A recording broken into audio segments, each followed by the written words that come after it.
Bonjour, bonjour à vous tous. Alors aujourd'hui, nous allons parler du libre arbitre. Nous avons décidé de réaliser des conférences gratuites pour partager les connaissances que nous avons travaillées tout au long de notre vie. Vous pouvez partager du coup ces vidéos avec tous les gens que vous connaissez et vos réseaux sociaux, car plus nous serons nombreux à comprendre comment fonctionne ce monde, merveilleux d'ailleurs, dans lequel nous nous mouvons, et plus il sera facile de le diriger vers la paix et rééquilibrer justement les énergies du champ quantique. Alors, nous sommes très peu nombreux à connaître parfaitement ce fonctionnement, même si nos connaissances s'enrichissent au quotidien. Plus vous approchez du fait de la montagne et plus le chemin peut vous paraître long. Je pense que cette phrase peut parler à certaines personnes. C'est pourtant, et nous le confirmons, c'est pourtant un chemin totalement extraordinaire, une voie sur laquelle les découvertes sont exponentielles et totalement fabuleuses. Alors nous avons pour principe de ne faire aux autres que ce que l'on voudrait que l'on nous fasse. Il est parfois difficile de comprendre la signification de cette phrase par la négativité dans laquelle l'humain peut patauger. Les relations familiales, les relations professionnelles, les émotions de peur, de crainte, de culpabilité, de honte, la colère, la haine, font que vous êtes enchaîné dans votre propre marasme et votre propre fange. On vous a dit de regarder les actualités, les informations télévisées, de lire les journaux, juste pour vous tenir au courant de ce qui s'est déroulé dans le monde. Bien, c'est très bien. Et si le fait de vous tenir au courant par la lecture de journaux, par les journaux télévisés, vous faisait justement focaliser sur des sujets dont vous voudriez détourner le regard? Ah! Et si les choix que vous faites étaient justement tournés vers le côté que vous voulez absolument éviter? Ça interpelle, hein? Et si rien que le fait de lire ou de regarder ce genre de choses programmait justement votre cerveau pour diriger vos pensées dans la direction opposée de ce qui est souhaitable pour vous et pour l'humanité? Alors, c'est extraordinaire et peut-être très utopique pour vous d'accepter ce fait universel et propre à tout être vivant. Il est pourtant en nous depuis notre naissance et nous l'utilisons au quotidien, vous y compris bien entendu. Alors beaucoup l'utilisent exempts de sagesse et cela engendre justement tous les événements que vous vivez et que nous vivons dans ce monde dans lequel nous nous mouvons.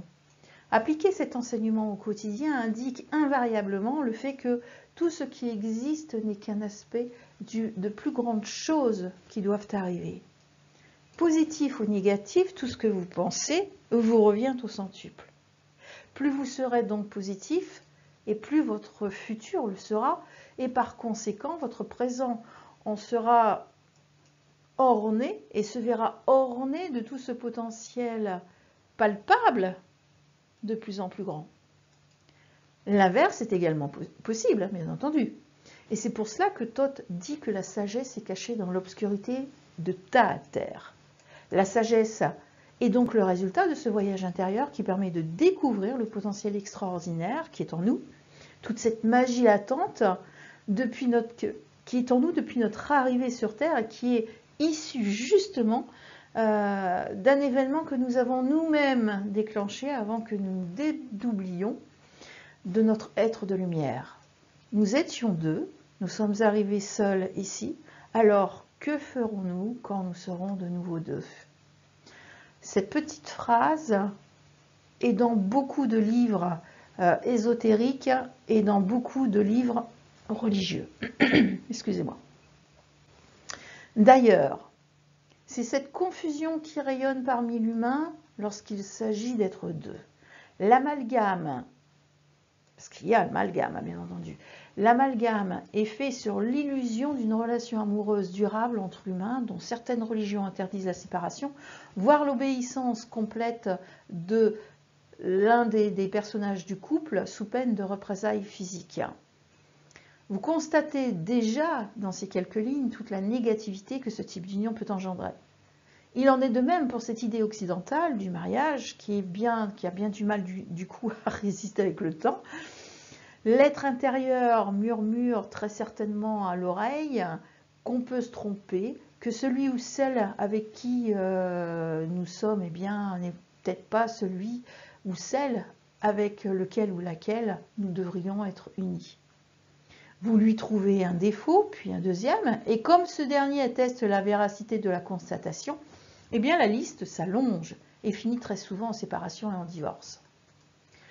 Être deux a une toute autre signification dans le champ quantique.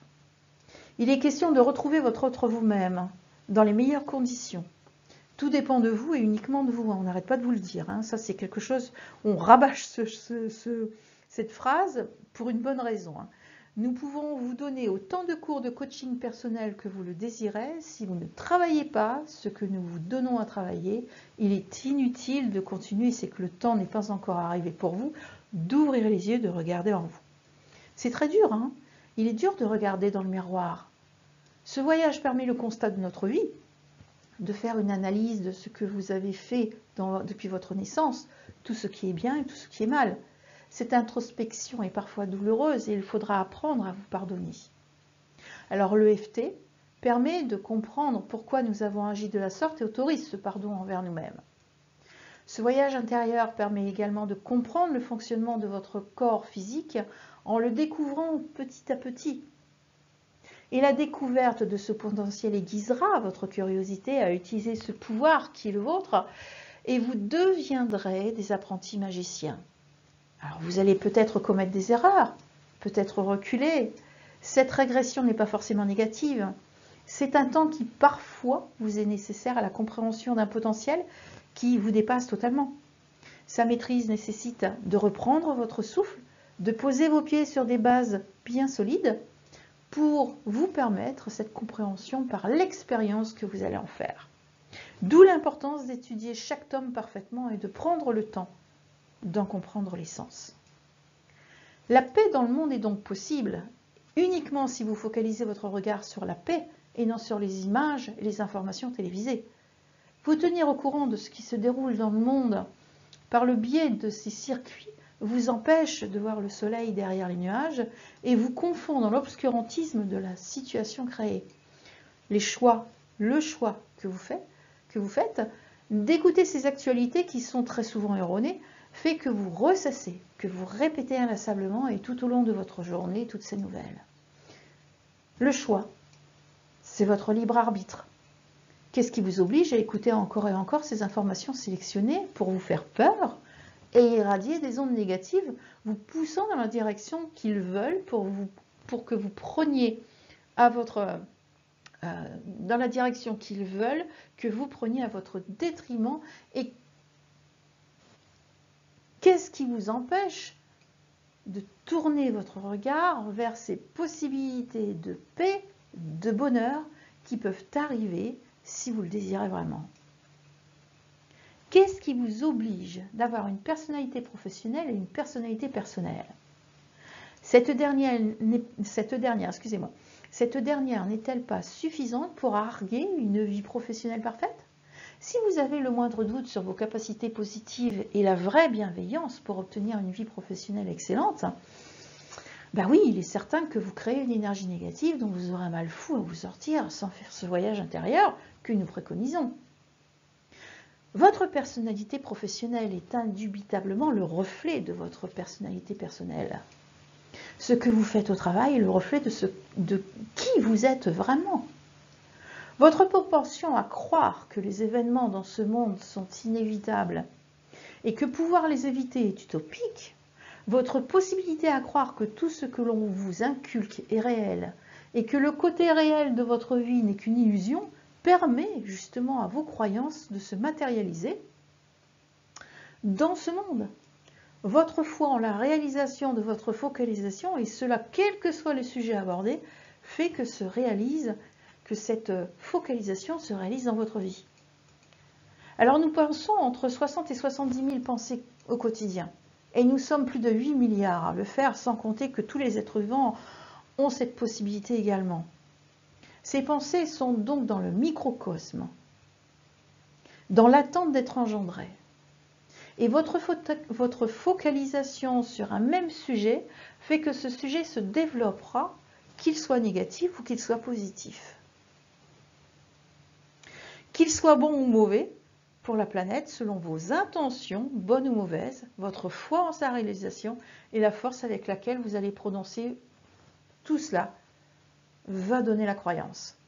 Ce fonctionnement est universel et il est pour tout le monde pareil. Certains en connaissent l'existence sans en connaître leurs responsabilités. Tout ceci est bien entendu lié avec les choix que vous faites au quotidien. Et il en est de même pour les sujets de votre vie, tous les sujets de votre vie. Alors le libre arbitre peut malheureusement se faire manipuler par les émotions que vous ressentez et c'est généralement le cas. Nous vous encourageons de lire le tome 0 que nous vous mettons en lien, il est totalement gratuit également, et il vous explique comment vous pouvez être manipulable à souhait par vos émotions et par là même perdre votre libre arbitre sans même vous en rendre compte. Chaque événement qui traverse votre vie vous apporte son lot d'émotions. Alors il peut s'agir de colère, de haine, de culpabilité, de honte, de peur, voire de joie et de bonheur.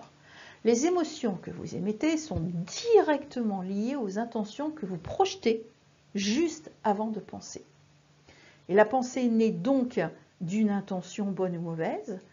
Et la vraie bienveillance, celle qui n'attend pas de remerciement ou de contre-paiement, est la vraie bienveillance, bien entendu. Du moment où vous attendez un quelconque retour de la personne envers laquelle vous êtes bienveillant, ce n'est plus de la bienveillance, c'est de la manipulation.